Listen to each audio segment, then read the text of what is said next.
You're listening to the Master Wildlife Filmmaking Podcast, episode 27.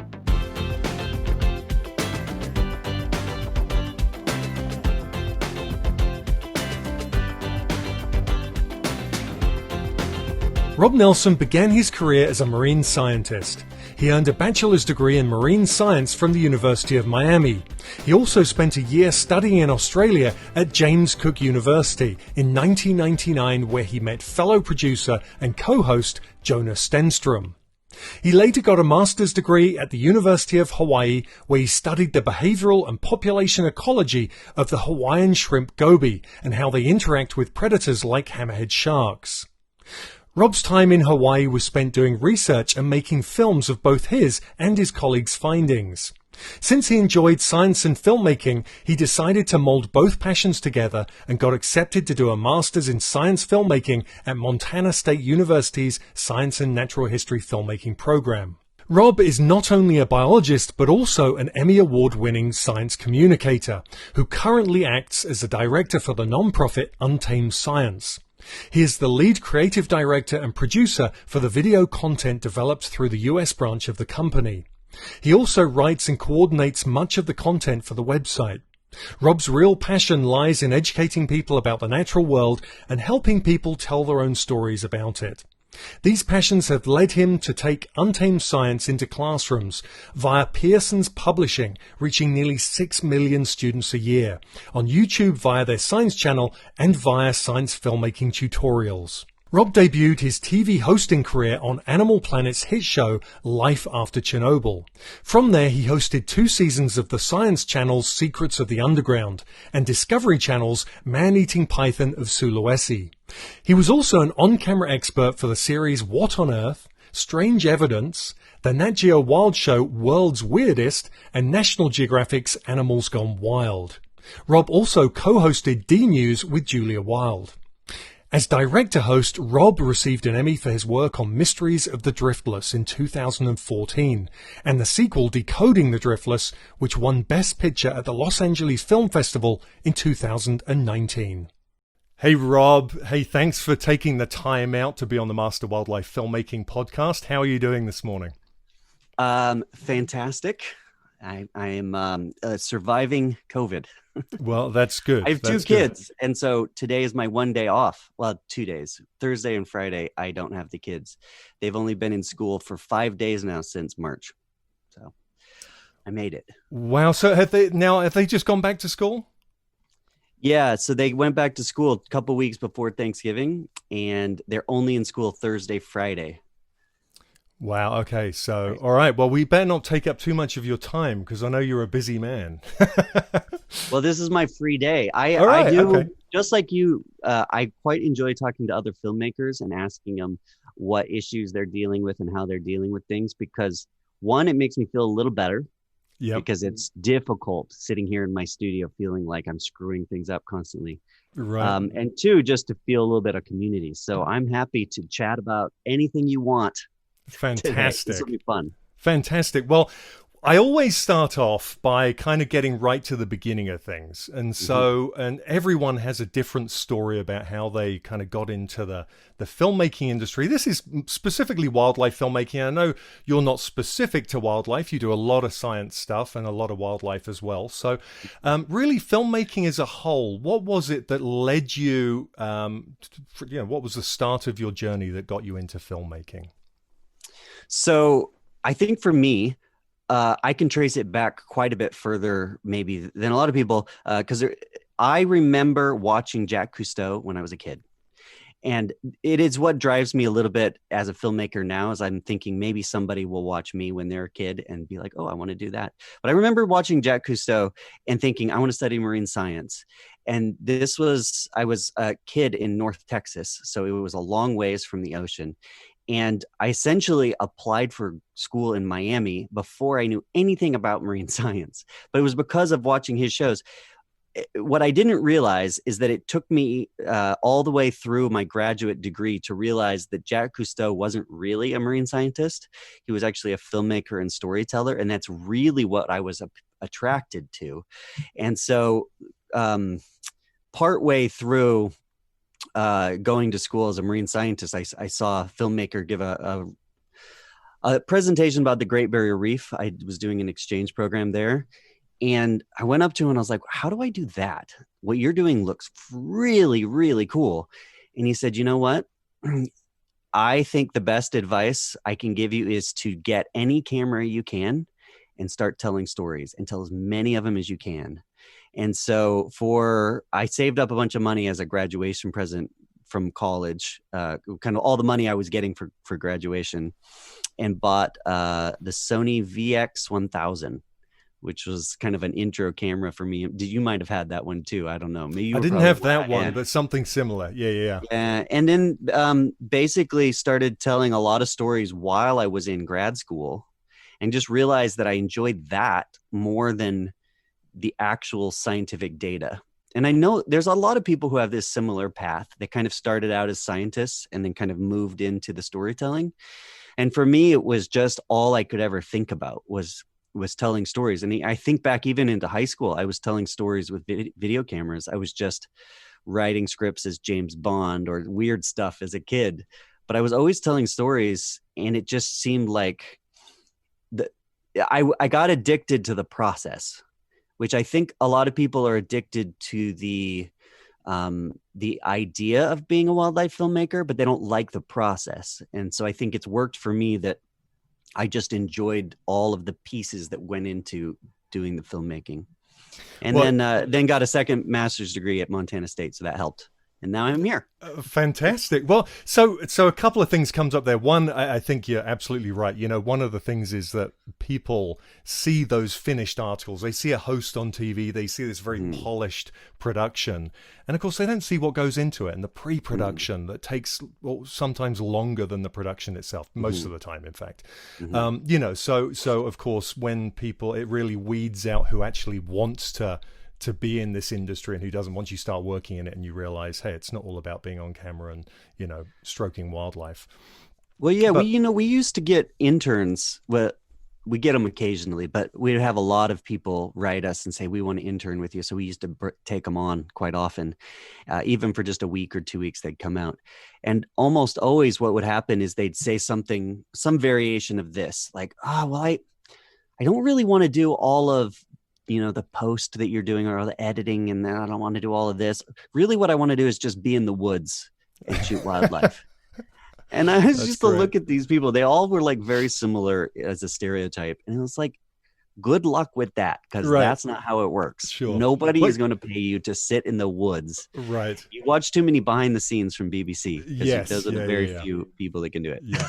And I think more and more of those are becoming more contrived now as well, because those behind the scenes have become such a big part of the show. They're putting more production value into those now, making it look even better than the reality is. Right. So the other part I was going to say about that was that you spoke about how you realized that, you know, the filming side of things is really what you wanted to do. So how did that affect you doing your master's, and, you know, you're in college working away at this stuff? Did it affect your studies? I mean, did you get to a place where you're like, I really don't want to do this. I don't want to finish this, or was that never a problem? Well, I'm pretty good at not procrastinating. So I always managed to find a way to finish the stuff that I needed to, but it just became, well, I don't think for anybody finishing a master's degree, which is what I got in behavioral ecology, is fun. You know, it's work.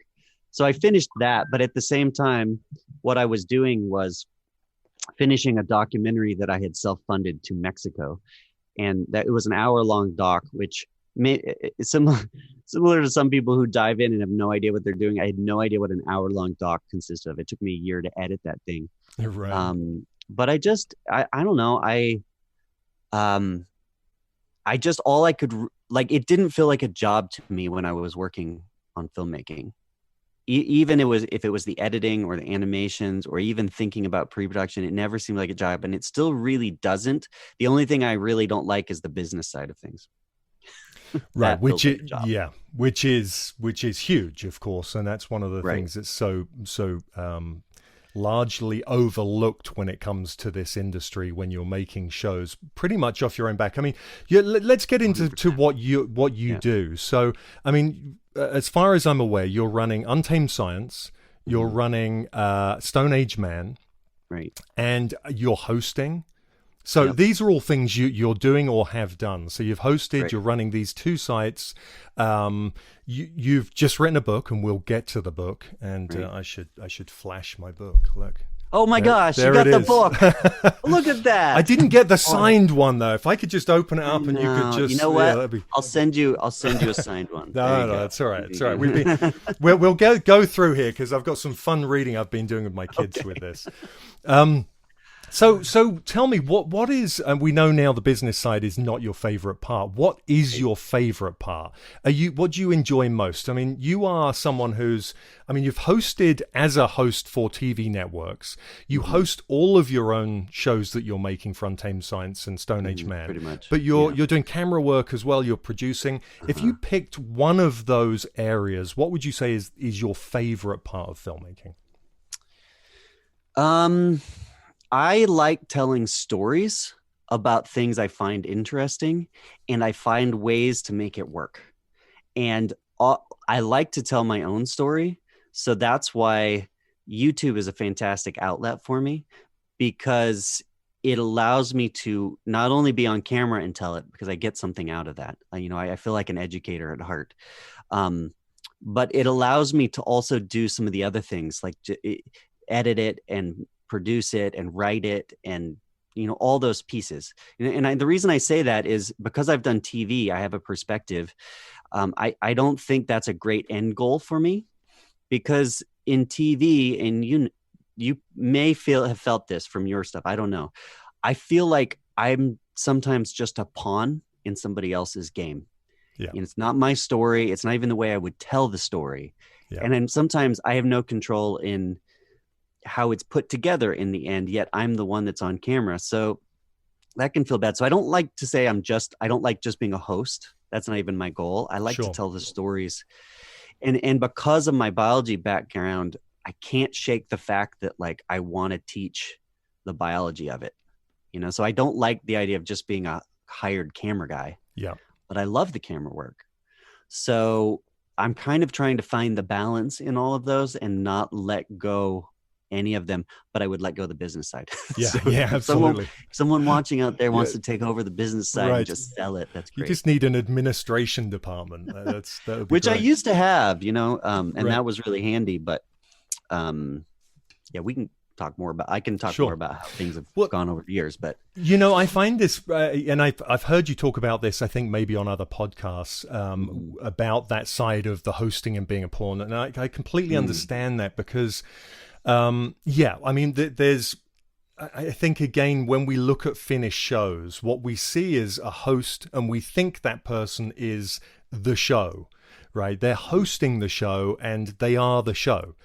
And the reality of it is that there's lots of different versions of that. There's the reality where you are a hired talent and you come on and you say the words that you're given. There's the other types where you have some control of writing some script because you're considered an expert in your field.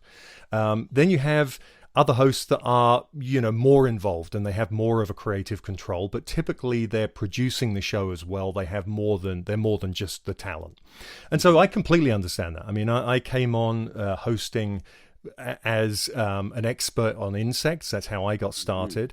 And the more I did, the more control and the more writing I ended up having. And I really enjoyed that. Right. And that helped me see that I wanted to be behind the camera and have more control, which is why I made that transition.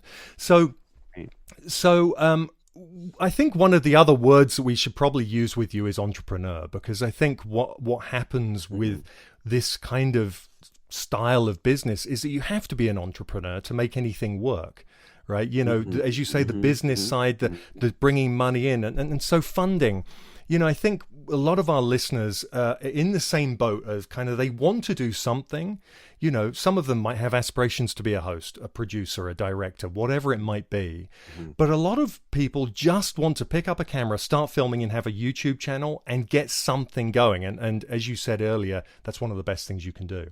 Yes. How do you really start off doing that and knowing that you need to earn a living? I mean, you have a family, you've got a wife and 2 children. Mm-hmm. You got to earn a living and do what you love to do. So talk us through a little bit about how do you fund that and make it work? Well, I will admit that I probably got a little bit lucky. I think everybody that does this, there's some degree of luck involved. You know, you were able to host a show early on, and certain people got relationships with different companies. I was lucky in that I was able to develop my skills when I was in grad school before I had a family, in 2 different grad schools. And then right out of grad school, I started a video podcast that we called Eco Geeks, which was in 2007. It was one of the top 10 educational video podcasts. And so we were put on iTunes homepage, and that helped us gain a lot of followers. And because of that, and the work that all of the work we were doing there, we submitted to the new media category for Jackson Hole, and we won that award, and that allowed us to get some recognition. And because of that, Pearson Publishing saw what we were doing and hired us as their video people. So actually, this textbook, which apparently 55% of kids use this textbook, we're in, oh, hey, look, there we are. Look at that. Flipped right to it.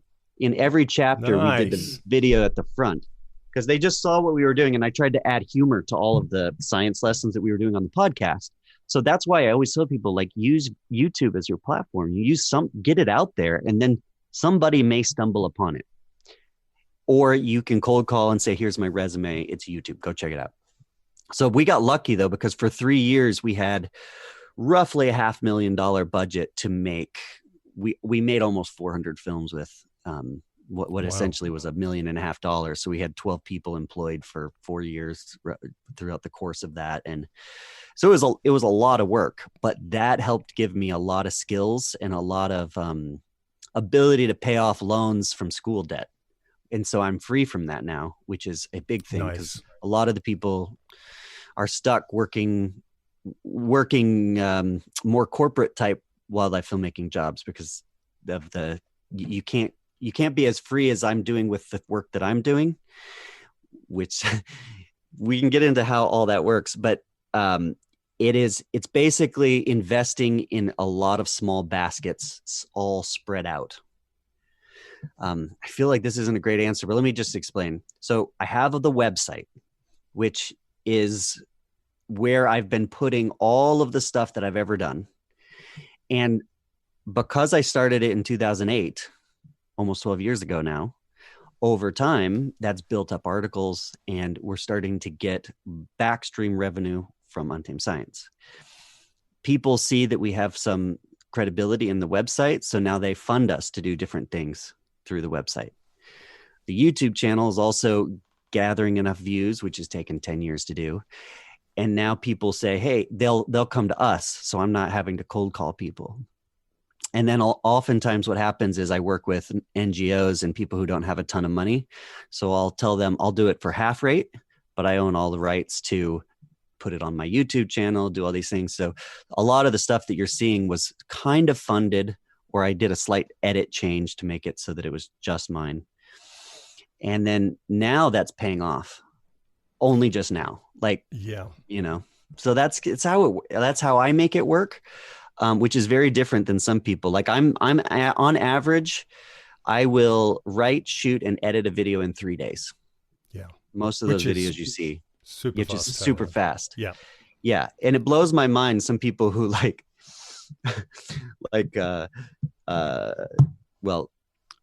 Neil and Dave are my arch rivals. You know them well. Yeah. But they told me, now I have to make up different names. They told me their budget, and it was like 100 times the budget of my right. film. I was like, it's the same length. and it doesn't look that different. I mean, sure, you shot it on a red, but mine looks almost just as good. Right. Whatever. Well, Okay. and that's the incredible No, but it's thing. so crazy that, and that's the thing. Like I spin things around so fast, and that's the only way I make it work, I think. Well, no, I mean, that's fantastic because you have a very specific style. You know, you in this day and age, it's not. It used to be that you needed to spend $100,000 on a camera to get anything looking good, right? I mean, back when I was hosting, beginning of the early 2000s, you know, we were filming on an F900. That's an $80,000 body, you know, and 20 grand for a lens. That's what the production company was using. Now, of course, you can spend 6 grand and have a camera that films as good, if not better, than those cameras. So, so we're in a different world. You know, it's accessible to everyone. So that's certainly not the you know, the bottleneck anymore. No, it's time, I think. Right. Don't you think? It's just like, Absolutely. how long are you going to spend on it? Are you going to spend a month on pre-production, or are you going to look on Wikipedia and 3 hours later you're going to shoot it? That's Right. what I'm doing. No, Which that's is right. And frustrating because I would rather do it a different way, but somehow I stumbled into this arena where the game is how fast can you produce it and be just a little bit better than the next person. Yeah, no, that's great because, as you say, it is time. And what's happening is when you build that library up, as you say, it's starting to pay off, or it has been paying off. It takes time to build that. And I think that's so important because I think so many people listening, it's like the entrepreneurial world where people just see success online now. It's just success, success, success. And so, you know, everyone thinks that success comes overnight. And of course, we as filmmakers, you know, I've been in the industry 20 years, and although I have had success in certain ways, I don't feel like I'm even scratching the surface yet, you know, of you know, my career and the potential. And I think we all feel that. It doesn't matter where we are because we all aspire to do more and more. So I think that's super interesting. So I think you a little graph. Oh, perfect. Ready? I like your drawings. This was me in grad school. Yeah. Thinking, am I ever going to make it so that I'll be at the threshold where I can make a living with this? And then I got the Pearson contract. Yeah. And then we lost Pearson because of the turn in the economy. And then I got depressed right there. And then I got a hosting job for Science Channel. Yeah. And then for some reason they decided we want to go with celebrity hosts. And then I was back here. And now I like the curve better because it's a slow thing. And I actually think I might be able to make it work now. And so, but yeah, it's important to. But Rob, before you I go don't on, trust any. Okay, go ahead. Well, sorry, I was just going to say, let me just explain what you just showed because, of course, some people are just listening to this. So, that's right. Yeah. So what Rob was just showing me on YouTube, you can see this video for this podcast. But basically, Rob was just showing me a peak and trough chart. And the peaks and the troughs, the peaks were the highs and the troughs were the lows. There we go. Yeah. So carry on. Sorry. Well, you know, it's I think it's deceiving people who are getting into the business at the beginning to make them think that it's always going to be an upward battle or that it's always going to be an upward slope. Because a lot of people, they're doing well. And then all of a sudden they're like, why am I not doing well anymore? Why can't I get contracts to do any more gigs? And so much of it is luck, and people don't realize that. And I always tell people, you got to be there will be waves that come that you can ride, and you want to ride it as far as you can, but you have to be prepared when that wave comes. That's kind of a good way of explaining it as an analogy. And so far I've had a couple waves which have been nice, and I'm just trying to now make sure I have a sustained trajectory in front of me, because I think it's really hard to do this and have a family, and that's what, you know. I see so many people drop out. You know, it's just like the famous Seneca quote that luck is basically preparedness and opportunity meeting creates luck. And being prepared for that wave. Now you touched on a few things there that I want to talk about. First of all, let's go back. You said the trough. You had the high. You got the contract, and you worked on that stuff for 4 years. And then you said you went into depression before you got your next peak. Tell me a little bit about that, because I know I saw And I think, and correct me if I'm wrong, I saw a Instagram post a few years ago, which was before you were turning 40, I think. Is that right? Yeah. And So well, I'll preface this with saying I'm not sure I would ever be classified as somebody who had depression or deals Sure. with it as like from a clinical perspective. I know people who deal with it, and it's definitely difficult. I think mine might be more like situational and sadness, really, or like overworked, burnout, Yeah. and just related to not being able to succeed in the career. But either way, I felt depressed to myself for Right. for like 6 months. So it was a pretty good chunk of time. Yeah. And I didn't talk about it at first. I made those posts a couple years afterwards. So the first time I kind of felt it was in 2000. I think it was 2016. So I was 35. 36 at that point, and I couldn't seem to get back to where we were when I had 12 employees and we were cranking out videos and we were like doing amazing stuff. And it was constantly at that point calling people, cold calls, like, can we do this job or that job? And I was selling, my wife Haley, who's a biologist and actor, got me into this this agency. And so I was like going and selling air conditioners on camera. It was like, please buy this air conditioner. This is cool and you'll love it. And Yeah. I just hated it because I was a biologist, I Sure. wasn't like a model, but that was what I had to do to make money. And it was it's soul sucking. Yeah. But I think it's with Stone Age Man, so much of it is I want to help people with their mental health because I've been through it at least twice in pretty big. It felt really big to me.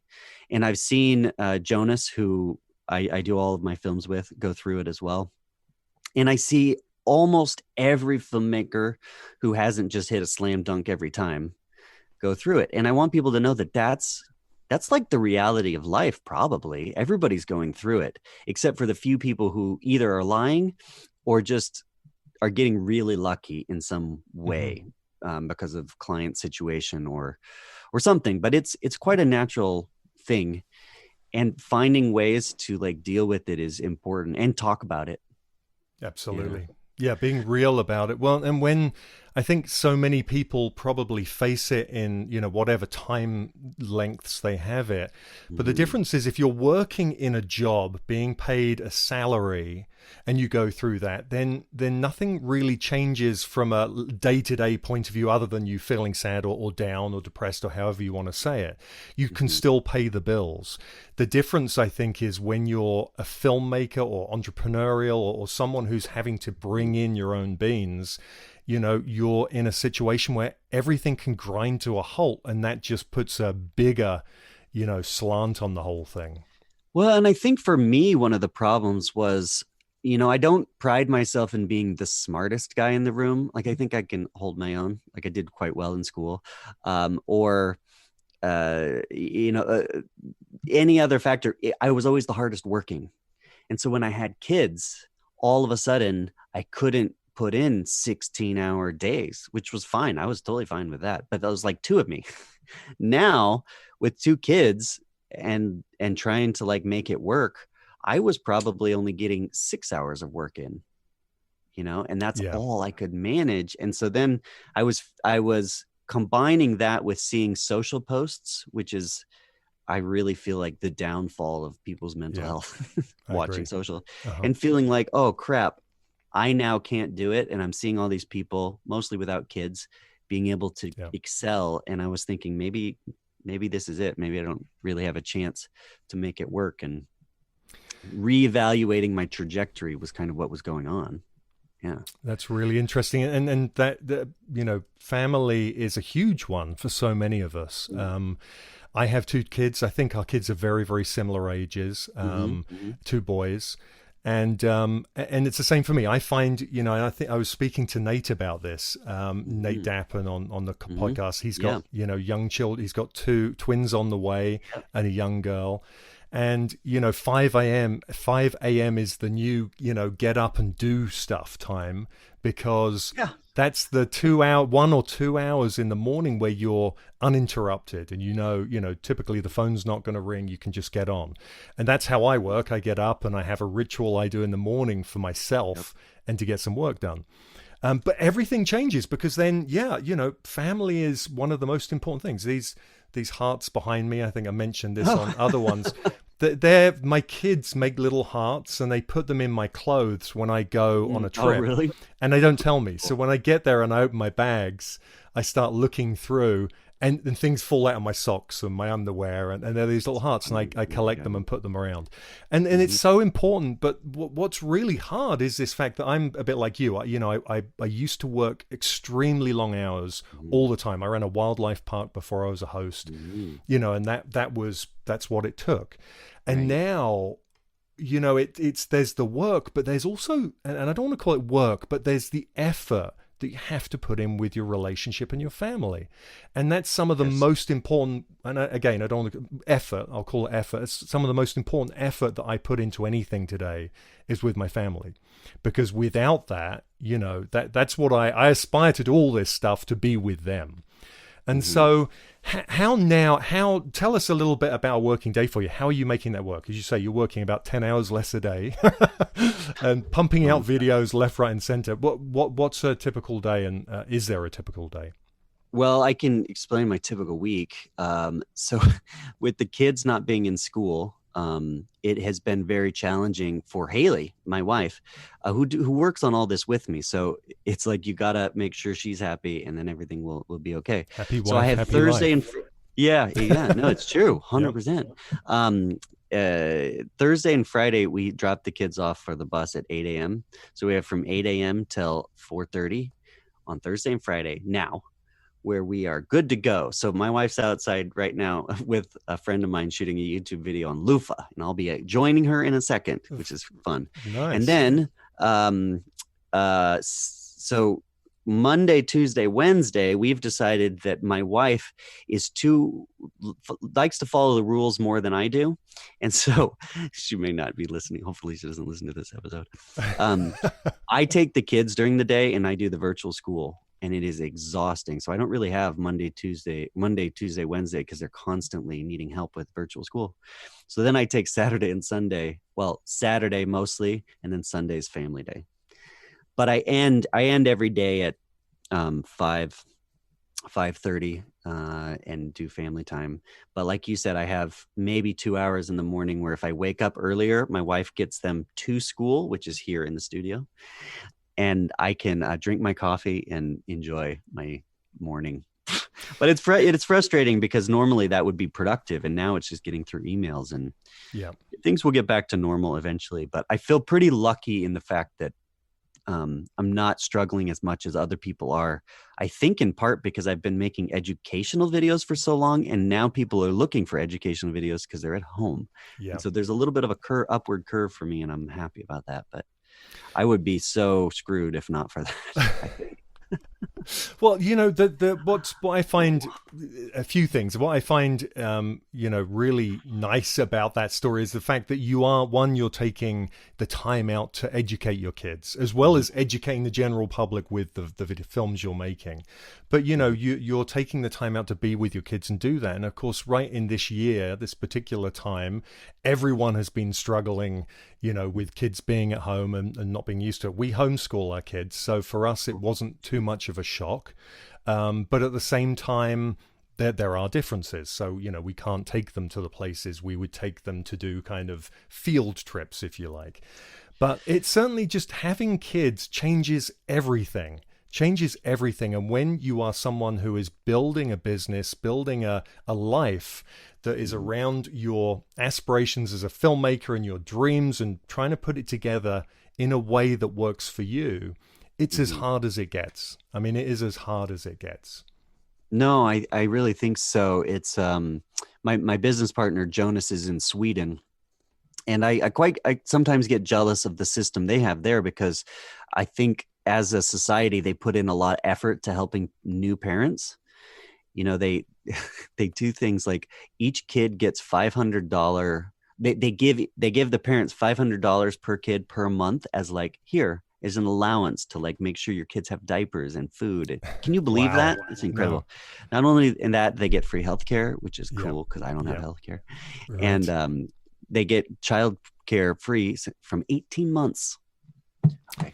I'm done complaining, right? Because I finally got through that point, but it's hard. Yeah, it really is hard. Well, no, so you mentioned healthcare, and I think this is a perfect segue, right? And I think I saw that on one of your things. This is a perfect segue. I mean, I come. Once? I don't usually tell people I don't have healthcare. No, you mentioned, I think in a post on Instagram, you mentioned something about how the struggle of, just having a job and having a doctor month to month, and being in a place where those things are the norm. And of course, I come from Europe. I come from England, where we had free healthcare. Well, we still have it in England, but I'm not there. So, and so now, I'm at the last 14 years living with this mammoth bill every month to afford pay the healthcare. So, for someone like yourself, and I know, we're very similar, skydiving, scuba diving, lots of adventure stuff. Oh, you did those too? Nice. Oh, yeah, absolutely. Good. I didn't look at all of it. And so, ton of stuff, adventurous lifestyle to get to be in the places we want to be and do the things we want to do. Right, yeah. How do how does it change doing those things if you don't have healthcare? I mean, if you don't have healthcare and you can't walk into a doctor's surgery and be assured that you're going to get treatment. Oh, you might get treatment. You're going to get treatment, but be assured that you're not going to get a $200,000 bill. Well, I tell you what happened. At one of those troughs from the graph I drew. Yeah. I looked at my life and I just said, how am I going to make this work? And we had just had our second kid, and because he was born January 8th, not only did we meet our deductible 1 year, we had to meet the deductible the next year. I ended up paying $25,000 over that year, roughly, in healthcare costs. And I had insurance. Wow. So I was like, screw this. Yeah. Like, I'm going to not do this and just take a gamble, because everything that we had been paying for would have been cheaper without insurance. It's so weird. Wow. It's so weird.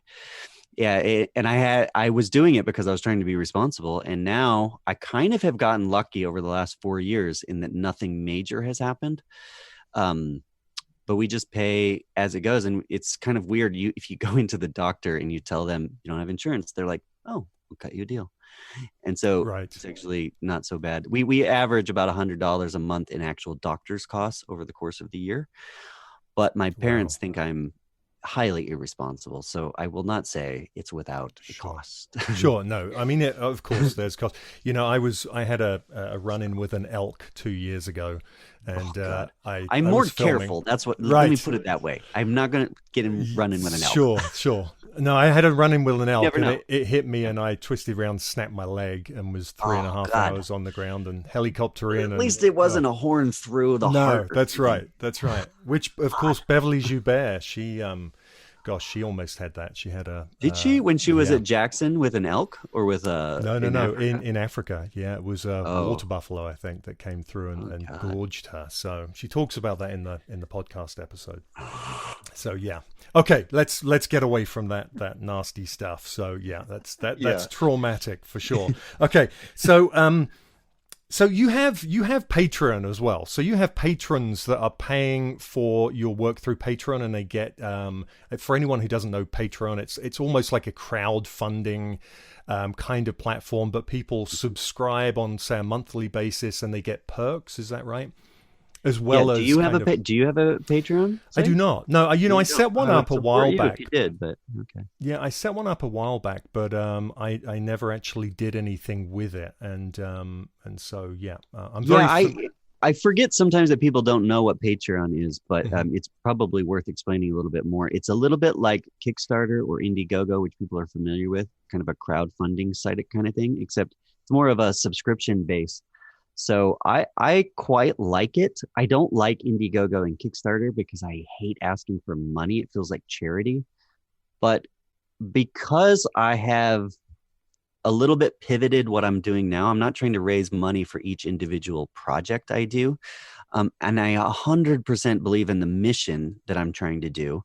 I have no problem asking people for money. And part of that is I quite enjoy funding other artists too, who seem to have a really cool mission and are doing neat stuff. In artists too, I fund a lot of artists and people doing SciComm, and it's a great feeling to fund people doing that. Like the first time you're like, you know what, I'll give you $2. It like somehow you feel good. It takes an incentive sometimes to like get people there. So I offer sometimes incentives on mine, but I want people to feel good that they're helping with something that might have a good payoff. I will say also though that I don't like encourage Patreon for everyone, because it can come with a lot of stress. Like if you only have 5 patrons, but you've promised a lot, then you're going to be doing a lot of work for $10 a month or whatever you're getting. You know, it can be stressful. But yeah, and it's one of those sites where when you go on there, they push kind of the people who have podcasts, for instance, like this, but they're earning like $2 million a year for their podcasts because they have hundreds of thousands of people putting that in. But of course, it's the same as any of these things, these endeavors, right? You have to work and build up those people over time, right, to be there. So it's almost a marketing gig in itself, you know, pushing the fact that you have Patreon. Yeah, and if you don't like that, like so I work with Jonas on almost everything, but Jonas comes from Sweden, and Jonas hates the idea of asking for money, and I think it comes from this somewhat more socialist type country where it's expected that individuals don't just open their wallet and pay for whatever. It's kind of more of the powers that be that take charge and do it. I don't know. But, you know, in the US, you know, I grew up in a Christian background, and we always were giving money to everything, you know?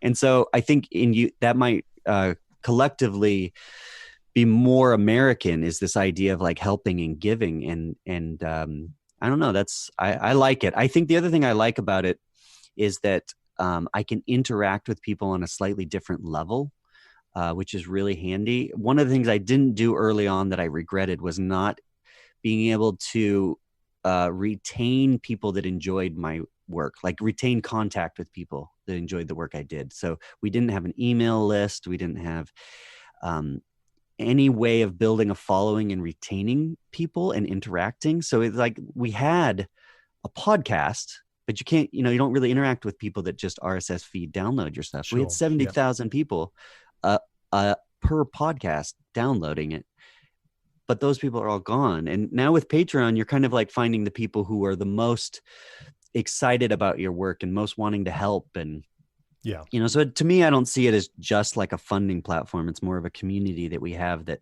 helps me mentally too. Yeah, no, that's fantastic. And the podcast, as you say, you know, unless you pay a lot of money to get the data of where people are coming from and what they're doing, that's all you ever see, really. You know, when this podcast, right? Yes, I mean, we make this show, you know, I make this show, and then, you know, put it out there, and that's it. It's out there to the world, and you just get some figures. Are you getting a lot of? Like what's your stats? No, you know, we're still building it, and one of the biggest problems that I had was I started this late 2017, and then 2018 it went through, and then I got extremely busy and found it really hard to keep this up. And a couple of the reasons: one, I was extremely busy filming, DPing, and so I was off all over the place. Two, a lot of the people like yourself we speak to are hard to nail down, right, to get an hour with, to actually speak with them. So, you know, speaking with people like, you know, any of the filmmakers who just might be gone for 10 months of the year, and you're trying to nail them down on a 2-day trip when they're back at home. And so it got really hard, and that's why we only put them out once a month, not one, you know, because people are, why don't you put these out once a week? Well, it's really hard to get enough episodes to do that, as well as working and earning a living. You know, the podcast brings in nothing. So at the end of the day, people don't realize that. No, it costs money. It's costing money to do the podcast. Yeah, it is. It's great what you're doing though. It's kind of your educational outreach. You know, I did the same thing. We have a YouTube channel called Science Filmmaking Tips and Tricks. Right. And people don't realize it brings in almost nothing. I split it with Jonas, and we got lucky because a couple of videos took off, but it probably brings in 200 a month for us. Yeah. which Well, is and not it, much, so. which is good. I mean, if it's bringing in the nice thing It is, is. I think once it starts like that and you see the potential and you see what works, I mean, that's the art of kind of the viral. And I don't like to say viral because, viral videos are hard to make, right? Typically, they just go viral for whatever reason. But I know there's lots of different trains of thoughts on that. But just knowing kind of that you have that potential to bring money in doing what you want to do and having control of it yourself, which is what you're all about, I admire that so heavily because it takes grit. It takes stamina, determination, perseverance to do that because there's always going to be the highs and the lows, right? Yeah, yeah. But the unfortunate thing is when you do the math on even $200 a month, it's like we were doing weekly videos. So Oh, for that whole thing. Yeah. well, what happened is this last year we kind of have been too busy, so we haven't put in the effort. So now it's trickling in still, and we're taking that money. So we're now, I guess it's profit or whatever you consider it, Sure. like a bonus check or something. But at the time, it was like, wow, I just spent 4 days on that film, and I think we averaged $100. Okay, Yeah. I'd rather be at Taco Bell. Well, and so the thing is, here's the way I think that, we should highlight this or preface this really is that anything you do, to create anything of any value takes a lot of time and it takes a lot of, peaks and troughs in terms of things that work and things that don't. I have started so many various, I won't call them businesses, but endeavors that have just failed way more than, any of the things that have worked. Yeah. But I'm a machine that constantly thinks of. I have ideas popping out. I annoy my wife and kids all the time because I'm always coming up with the next best idea. Same. Right? You and I need to chat more because my That's wife right. gives me a time limit on how much I can talk about YouTube. Does she? 5 minutes a day. That's all I get. Really? That's nothing. Okay. Yeah. All right. Well, I'll tell you what. I'll give you my number, and then once she's done with you, just pick up the phone. You can give me a call. Yeah, I mean, it takes a lot of trial and error. And again, it goes back to this whole thing of people seeing instant success. And that's just not a thing. You have to go through these iterations of ideas for things to work and things not to. With this, I started this. This is a very niche podcast. We're not 100%. looking for the whole world to stand up and take note of the Master Wildlife Filmmaking podcast. This is for people who want to be in this industry, and there's really no other platform out there that speaks directly to a wildlife filmmaker where they can get resources. I mean, there's a few things, but where they can get like a blueprint. Well, of course, and that's why you're on here. So, but it's like hearing people's journeys, and especially someone like yourself. What I really like about your and let's move this on. What I really like about your stuff, Rob, is the fact that I was saying to you just before we came on air that I feel like I know you. We've never met at any of the festivals, and yet I felt like I was coming to this morning to jump on here to talk to an old friend. Right. And I feel that way because of the way you are on camera and seeing your videos throughout the years and the social media and what have you, you're very real, right? You're just real. You're genuine. And when you're having issues, you tell the world about them. And when, even your bio on stoneageman.com, right? Yep. Even your bio video, at the end of it, there's this little piece where you're going up the Tetons and you say, okay, I'm going to head up the Tetons now. And then you say something like, well, of course, Stone Age Man wouldn't have done this. And you're like, oh, hang on a minute, but that's not the point of the video. Well, that's the point. And then it's that moment of confusion. Like, I just said that wrong, but you left it in there. And I like that because it's like, that is the reality of, say, being on camera and trying to produce and write and do camera work and be on camera at the same time. That's the reality. And what people don't see is the amount of times we do a piece to camera, we do it over and over, and then we're pulling our hair out. That's why I have no hair. We pull our hair out, right, to the point where we're just done with it. And we're like, why am I doing this? This should be easier. I 100% agree with you. And I it's a conscious effort to include that in my production style. I think some people think, oh, maybe you're just natural and that just comes out. But it's like a craft that I've definitely worked on since 2001, when I got my first camera. Like, I like videos to be engaging, and I find there's this balance between behind the scenes and beauty that is the most engaging to me. I watch. Oh, look at that! Jonas is calling, so we can talk about filmmaking. There you go. You could get him on here too and just hold but it's I tell you, I watched all the early Blue Planet stuff and Planet Earth, and quite frankly, I found it really boring. And it was winning all the festivals, but like I couldn't watch but 5 minutes of it before I was like, okay, it's pretty, but I'm not engaged. I don't like enjoy watching it. It's to some degree they've gotten better and better. Yeah. But I thought, how do I make it so it's like more fun to watch? And I think mixing in that personality, and it's not just about me. I try to mix it in with every video I produce with experts. My main goal is to show their real personality. So I engineer, so to speak, I produce it so that I find moments that I can capture that and do it. So, and actually this is an interesting thing. I really dislike filmmakers' mentality if they scoff at GoPros, for instance. Right. Because I worked with GoPro actually for a year as an ambassador, and they sent a bunch of GoPros, and I started working with them. And one of the things they would do on shoots is they'd take 30 GoPros and plant them all around in various places and hit record and run it for 2 hours. And then whatever happened in those 2 hours, like you'd do something cool in those 2 hours, happen, and they'd catch it. And those stories were so engaging to me, the GoPro videos, especially the ones GoPro produces, that I really enjoyed it. So it's nice to hear you say that. It's not that I'm like that engaging of a person, I don't think. I have consciously been thinking about finding moments like that because they make the films better. Well, but it's like having a conversation with you. But really it's you just talking to us, but it's more conversational. You're not hosting in a traditional, I'm Rob Nelson and this is the Tetons. You're having, it's like you're having a conversation, and when stuff goes a little wrong or awry, that's fine. You're human. But also just, you're holding a GoPro or a vlogging camera, vlogging kind of style. And so you're very much, filling the lens. We're right there with you. Mm-hmm. And it's a different style. It's a style of its own.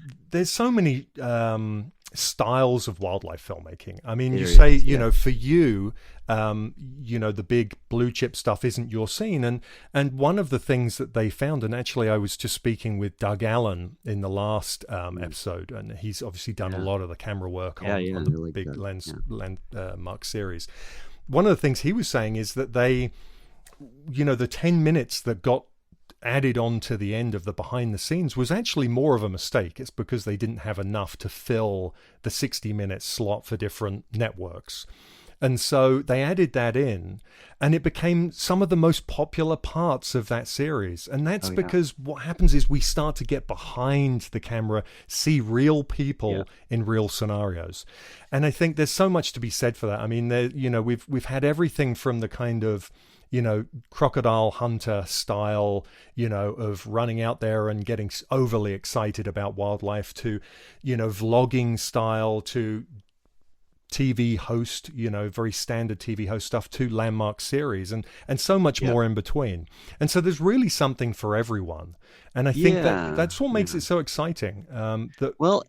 And I probably should throw out here at this point, anybody who's thinking they want to come up with only a behind the scenes show, I can tell you it's not going to work. Right. You have to I throw that out there because I pitched it. I pitched it many times, and I've seen ones that have happened but not really been all that successful.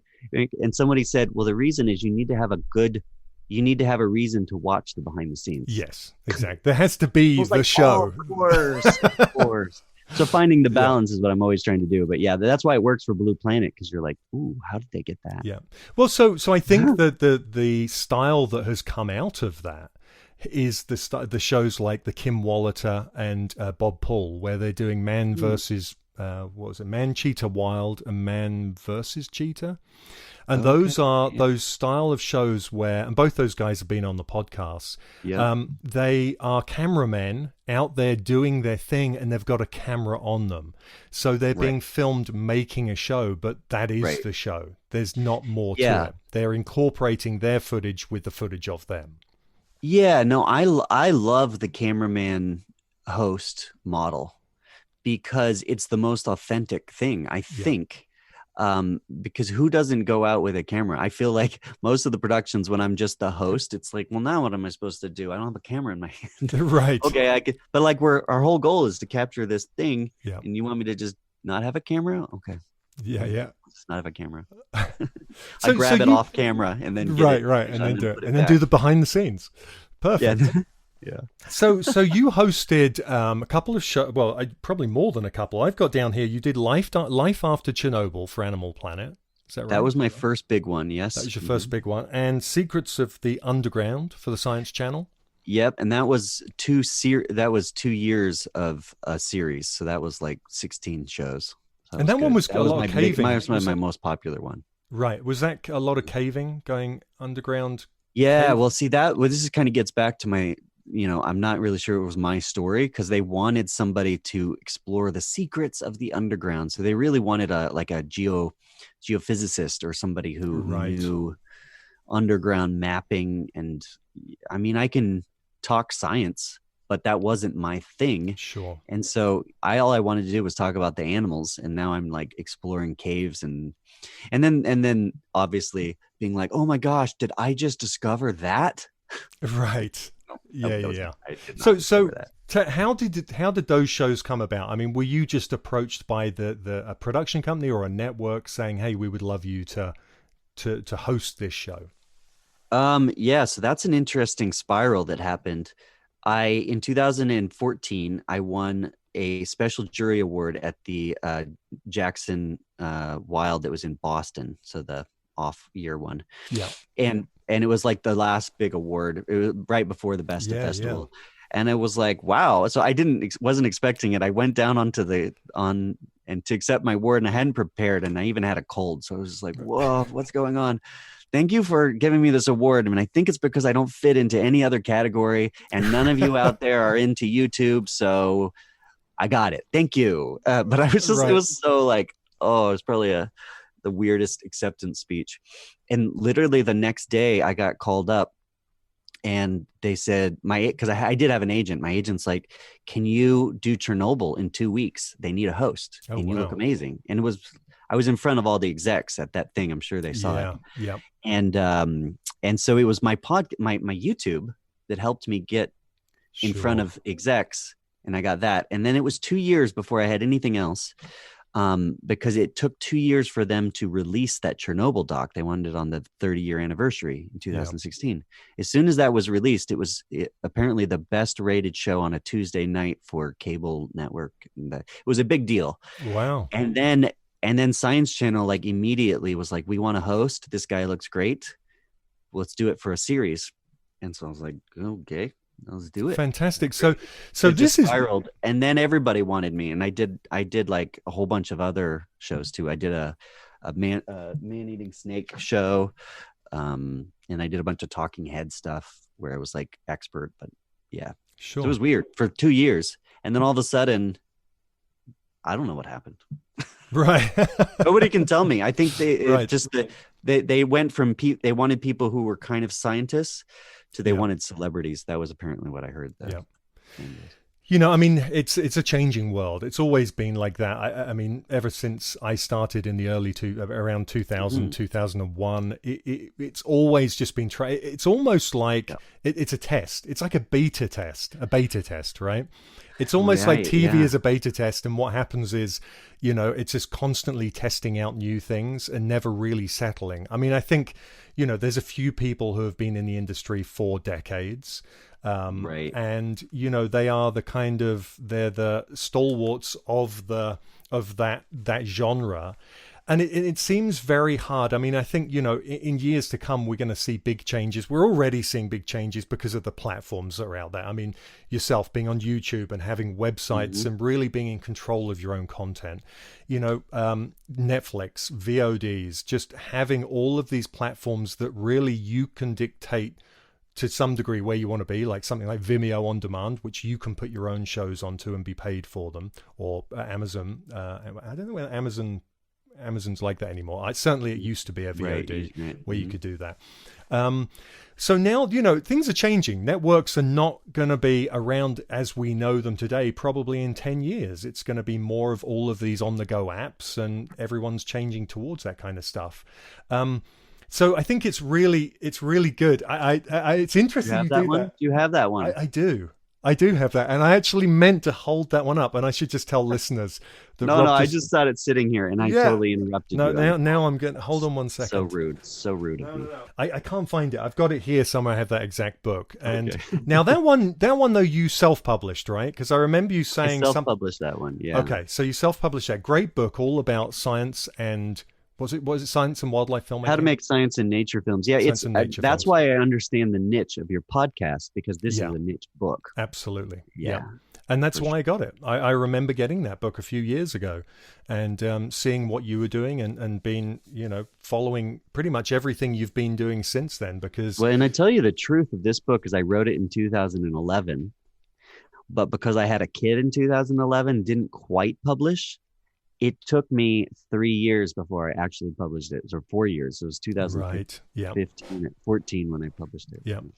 My wife and I have multiple books in the works, like most people on Earth, right?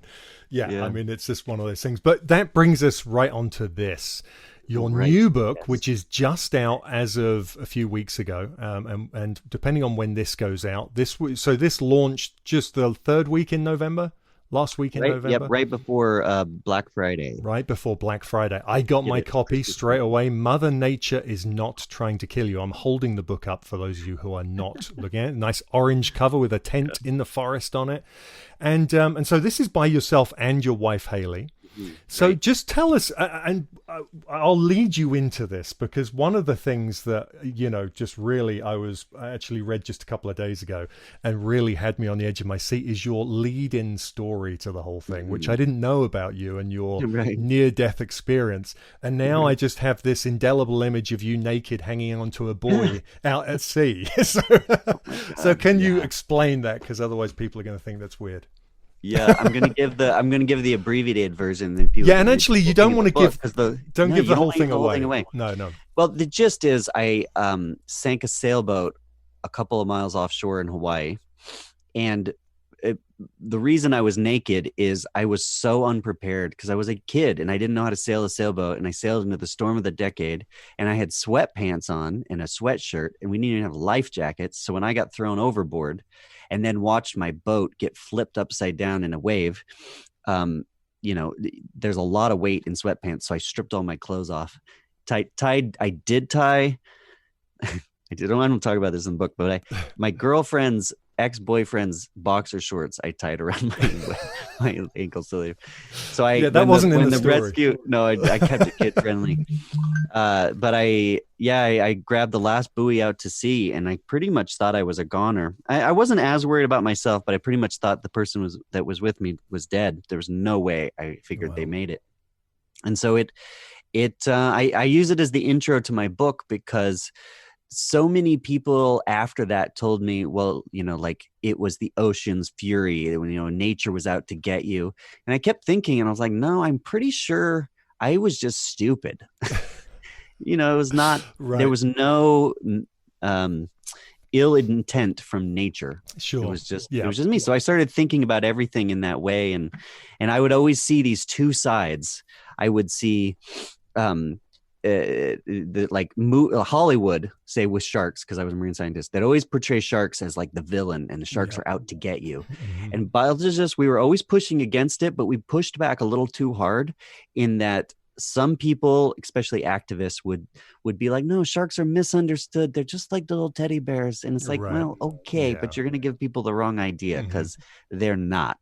I can Sure. tell you that. And so I created this book with my wife, in part because when I started writing it, I realized she's a much better writer than me. So it does come from my perspective, but it's all her prose that really make it shine. I see. I was going to ask you how you guys did that. So basically, you wrote the idea or the premise of the book, and she edited it or rewrote it just in her. Well, it depends who you talk to. Okay. If you talk to me, I'm like, well, I wrote it and then she made it better. Okay. And if you talk to her, she'll say, well, you wrote it and then I completely changed it. Right. But it was we were at a stage where we were trying to decide, is it just my name or is it hers and mine? And I think that I wanted to make sure she had credit for how much time she spent helping me make it. So it's both of us, but a lot of them are my stories. So well, and you also do most of the art in here as well, right? I mean, yeah, I did about 50% of the art, or know, maybe even a little less than that. So some of it's stock, right? Stock. Yeah, you can tell the stock stuff. But I mean, like, I can see actually when you stuff. get to things that's like, yeah, there you go. That's a good one. Yeah. There was no stock image of how to use bear spray. Right. So those kind of things I had to draw. And actually that took a long time. And I was trying to copy the style of the art that we were using. So which was an vintage etched look. So hard to do. So yeah, which I mean, it's beautiful. It fits the book really, really well, and you're a great artist as well as filmmaker. So you know your skills come across in everything you do, which is fantastic. What I want you to do is just because it'd be better coming from you than me trying to explain what the book is. But I just want to very quickly flick to one piece that I was reading my kids the other day. I've been. You know, my kids obviously know a lot about wildlife and have lots of interactions because of what I do. But we've been reading, you know, with fascination. And so one of the funniest parts we've read so far, right, before you tell everyone what it's about, but one of the funniest bits so far was in the poison ivy part at the back of the book. Oh. And it's the bit right at the end, it's scenarios to avoid. And this had us all laughing. And it's don't skin a rabbit. And it's don't skin a rabbit that's been living in poison ivy and wear the pelt on your body without washing it thoroughly. And I thought, oh, that's fantastic. We were all in stitches because we're like, well, hopefully we're never in that situation. But I love that kind of, you know, it's humorous, but at the same time, you go on to say, let's just say I know someone who figured this out the hard way, right? So it's a real scenario. It was a real scenario. So tell us a little bit about your book here, because I'm holding the book up for people who haven't seen it, but we'll put a link to it on the webpage. Tell us what the book is about. So the book is about it's a hybrid between a wildlife guide and kind of a realistic survival guide with wildlife. You know, so I collect field guides. You can look at my wall. You can see some of them. All I read are field guides, but I like there to be stories with the animals. I don't just want to know how many centimeters their nose is from their eyes. And so I wrote a book that I thought would maybe appeal to people who are interested in wildlife, but more from like a sexy standpoint. Like, what do you do with a shark attack? What do you do with a rhino attack? So we picked 30 animals, and it's kind of like how to survive this animal. And they're not all the big predators. Some of them are poison ivy. Some of them are the herbivores like rhinos, and we have hippos. You know, we tried to hit all of the big animals that will kill you. Yeah. You know, we missed some of them. But my point in all of this was, if you understand the animals, and I talk about the biology up front on every chapter, then you'll understand better how to not get in the wrong situation. Yes. And that's what I find really appealing about the book, because it's not just a book about scenarios of, you know, do's and don'ts, but understanding behavior. And, you know, with wildlife filmmaking, as wildlife filmmakers, it's all about understanding behavior, because if you don't understand the species behavior that you're trying to film, you're never going to capture the behavior you're after, right? You have to have Yeah. a pretty good understanding so that you're not out there for a decade trying to get one thing. And that's what I really like about it. And I just recommended it. I have a mentoring group, and I just recommended the book for that reason, that it's not just telling you, avoid standing in front of a black bear and her cubs. It's telling you, why they act the way they do. And that's super important. Yeah. Yeah. No, I just found it so fascinating that if you ask people, what do you do in a certain situation, like say a black bear, do you play dead? Do you run down a hill? Do you run up a hill? Do you climb a tree? Like, what do you know? And most people actually get it wrong. They don't know. Right. And yeah, so it's useful to just kind of like talk through it. And I think it's fun enough to read. So thank you. I appreciate you. Yeah, well, no, and including your stories and the fact that, as you say in there, that, all of these stories come from either yourself or people you know. In this industry, we've all had, I'm sure all of us have had close shaves with wildlife. I've certainly had many, and not through necessarily stupidity, but just trying to get things and do things that, require you to do it to get certain shots. And certainly by no way am I saying, oh, you do whatever it takes to get a shot. I actually recently had an advert up that said, whatever it takes to get the shot. And it's a picture of me with a broken leg. I'd broken my leg just 4 weeks earlier. And I was filming a documentary, Reconnecting Wild, that was out doing the festival circuit this year. And it was a shot. I had to get this migration of the mule deer coming over the overpasses in northern Nevada. And 4 weeks earlier, I broke my leg by being hit by an elk, a different filming trip. And I was in extreme pain, but knew that I had a 2-week window in which to get this footage.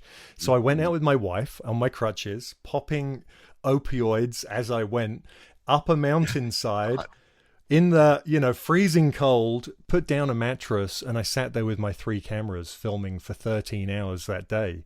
And it was, one of those scenarios where so I put the ad up and it said whatever it takes, meaning whatever it takes in terms of, here I am 4 weeks with a broken leg and I'm out there in pain, but I'm still doing my job because that's what I love to do, whatever it takes. I got a lot of ridicule for it because people thought that I was saying whatever it takes, do whatever you have to do with the wildlife to get the shot. And of course, that's not what I'm saying at all. So, it's not about harassing wildlife or anything like that. But no. But fantastic book. We'll put a link to it. Tell us just very quickly, because I want to make sure that when we put this out, we've got all of the links for you on our webpage so that everyone can find all of your different sites. So tell us where people can find you. So you've got untamedscience.com. Yeah, untamedscience.com is basically my film production company. And then a lot of my outreach now is through stoneageman.com, which I love the kind of more bushcraft connection with nature. And then on YouTube, you can find our stuff at Stone Age Man, which is one word, and Science Filmmaking Tips. And then we also have Patreon, so patreon.com/untamedScience, which is, if people want to support some of the outreach that I'm doing and connect in a way that I can send them postcards and books and stuff like that. That's very handy too. So fantastic. And I just saw recently you're doing the and I'll get this wrong, but you're doing some some drawings that are like coloring sheets you're giving away to your patrons, which are of the kelp forest, was it, or the so I do. Yeah. Every Monday I do a drawing. Yeah, every Monday I do a drawing for Instagram, and I've been doing that for a year, and I've been doing them on postcards and then sending them to patrons, and now I'm turning them into a coloring book of world biomes. So I'm just sending patrons the link to the coloring book image if they want to download it. I can't imagine most people would, but I'm trying to make the drawings turn into something now. A lot of those drawings before turned into the book, which I didn't tell anybody because I wanted the book to be a surprise. So I have like little postcards here. Like this is one of the postcards, from mosquitoes. Awesome. They're fun, Yeah. But anyway. Fantastic. And there is, I should add, I did actually have that one marked because mozzies are close to my heart. I made a National Geographic special called Mosquito Hell years ago. And so I tagged that one because I also remember this scenario from, and Oh yeah, just tell the that was listeners. that I drew that from a screenshot. So that's like I I wondered just that. traced over the screenshot. So we're But looking at I a didn't picture. realize how little my how high my receding hairline is. Yeah. There you go. So we're looking at a picture of Rob. He's drawn himself with his arm in a cage or a container with netting full of around 2,000 mosquitoes, and he's allowing them all to bite him. Now, I did this back in. I figured 2000... you would have. Well, Everybody I did it. Who does bugs should. Yeah. Should. So I did it in 2005, but I did it with one. One? Are you kidding? Yeah, me? in a free fly One chamber. Cage? One one mosquito. One mosquito? Yeah, and it was just so we could That's get not some even, very. Why were you even in a chamber? I Did it have know. a disease I feel pathetic saying it now to the man who had 2,000 on him, and I think Jonas put. Oh, was it you put your back against? Oh the no, cage. Jonas did his back. Jonas did his back because I was trying to find an excuse for Jonas to take off his shirt because it was it was going to be the thumbnail of the video. Okay, right. Because He's pretty ripped. Right, dude. So yeah, I did it at the London School of Tropical Medicine, and we had one in a free fly test chamber, and it was so that we could get very close up time lapse of the mosquito filling with blood. But cool. it was a good 15, 16 years ago, maybe even longer than that. 2003, I think it was. So yeah, 17 years ago. Yeah, mosquitoes, by the way, are the number one. You know this, but the number one killer. So I had to include them in the book as something that would kill you. But of course, it's not them. It's just the diseases. Sure, yeah, absolutely. Well, so one of the things I was surprised not to see in there, but then I did read in the back, and that was mountain lion. Oh my God. And that's my big. Glad you pointed that out. Okay. Yes. I got to the end. I'm just before you say the thing, because I know. Yeah. I got to the end, and my publisher's like, "We need to publish now." And I said, "I don't have a chapter on big cats. I need another 2 weeks." And they're like, "Look, you can put it in version 2." And I was like, "Oh, someone's going to point out that I don't have any big cats in here." And they're like, "Just right at the end that you're going to add them later." So yeah, and that was perfect because I did see that. Yeah. I did. No. So I did see that, and the only reason I say that is my wife is a mountain lion biologist. My God. So really? that was where. So specifically, I was looking for that. We conducted her field research for 5 years and captured and collared over 72 lions. But we did 50 adults with GPS satellite collars. We need to chat more because, we should. Yeah, that'd be cool. We did a lot with that. So we were looking for that. But there is that piece in the back, and it does say other animals. And it does say big cats. The thing I feel worst about is because cats is like such a big topic that you can't just do a quick skim. No, every can't. cat's different. And what I like about it, I mean, certainly sitting with the kids, right? When I sit with my two boys, we're big readers, right? I mean, we read. We don't have a TV in the house. We are readers, and that's how it works. So they love it. But what I find so nice is that they're 4 or 5 pages at a time. And for each animal, to some of them are longer. They're pretty short. But it's nice because you can get the bite-sized chunk of information that's really, really important. And then, you're on to the next species. And you're right, cats are hard to do like that. There's going to be a lot of information. So you could almost do one of these. I would have had to do like one on tigers, one on lions, one on cougars. Absolutely. And that it just became overwhelming. Yeah. It's a lot. It's a lot to go through. So book's tell us very 400 or 380 pages. Absolutely. So. Yeah, no, it's a big book. I was actually surprised when it turned up how big it was. Are you being beckoned? No, we're filming loofahs and he needs a battery. You can see him over on the shelf over there. That's right. I like this. It's nice when the show is interrupted. This is our one day. Filming. It's our one day to shoot, and we're just like shooting. Okay, well, I'm going to let you go. But what I would like to do is very quickly just find out about the book, because how did you get to, because this is a published book, a publisher approached you, I believe. Just tell us a little bit about that. How did you get to? Yeah, so I have, there's 2 ways. This is self-published. I just wrote it and then dropped it into InDesign and published it on Amazon. That was the first book. But this one, I don't know why. I think it was because I had an Instagram following and the analytics said this guy might be useful to write a book. I don't know. They approached me and they said, our algorithm says you might be a good author. They had just published Coyote Peterson's book Uh-huh. previously. I don't think he recommended me because I don't think he knows who I am. But um, so I said, yeah, that sounds good. And they made it real clear up front that books don't really make money. So you need to do this as a passion project. And I said, ooh, let me think about it. Yeah. And it took a few months. I went back and forth with ideas of something I really wanted to do. And originally it was supposed to be just a bushcraft book, like how to survive 52 situations. And then when it came to writing it, I was like, I just like animals. I don't want to write about how to survive earthquakes and nuclear fallout and stuff. So I a little bit twisted it into what it is now. And um, apparently, because what they do is they'll take your idea and they'll create a cover and then they'll try to sell it. And apparently a lot of people were interested in it. So they were like, go write it now. And we gave ourselves a deadline. So I started writing December and I finished July 1st. And it wasn't like I was putting out videos in between, but it was a lot of that time was writing. And I will never make the money from the time I spent on it, I don't think. Sure. Yeah.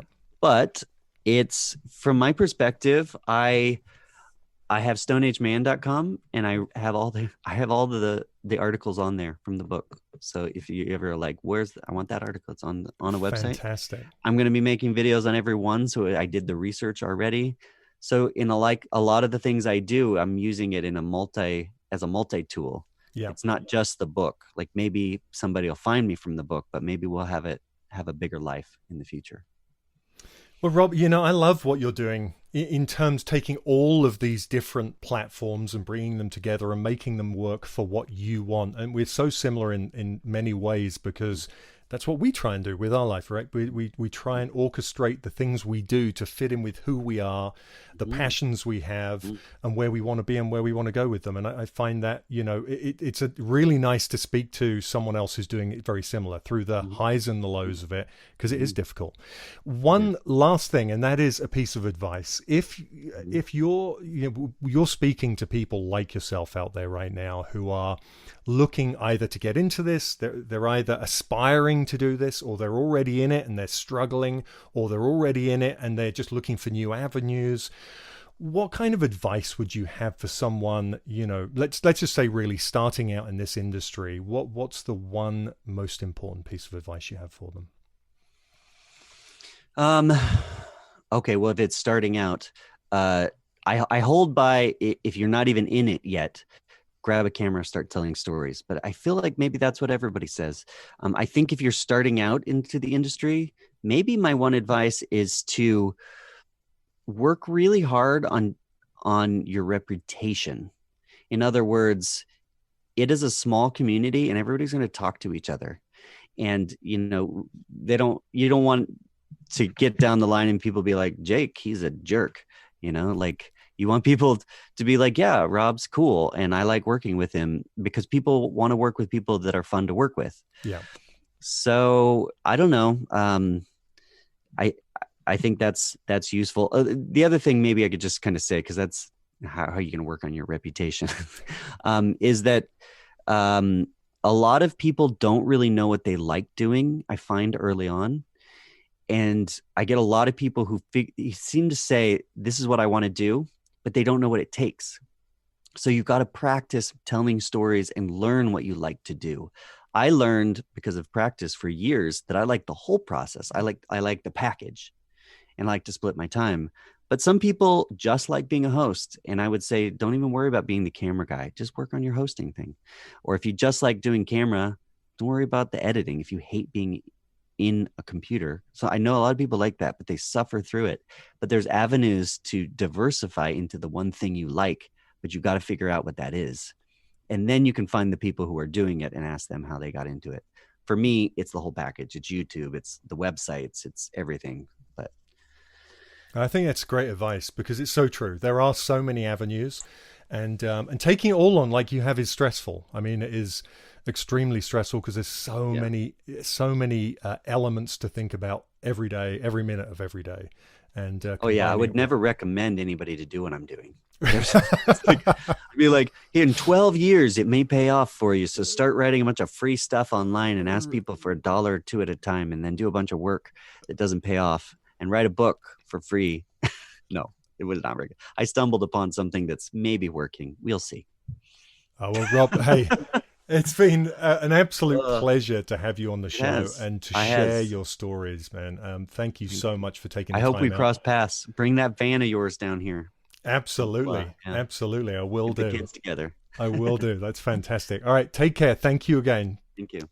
If you've enjoyed this episode of the Master Wildlife Filmmaking Podcast, then please leave a rating and a comment. And remember to subscribe to keep up to date with the series' future episodes. You can find out more information about wildlife filming at jakewillers.com. And if you're interested in starting a career in the wildlife filmmaking industry or being mentored to further your career, then please visit jakewillers.com/mentorship. Thanks for listening.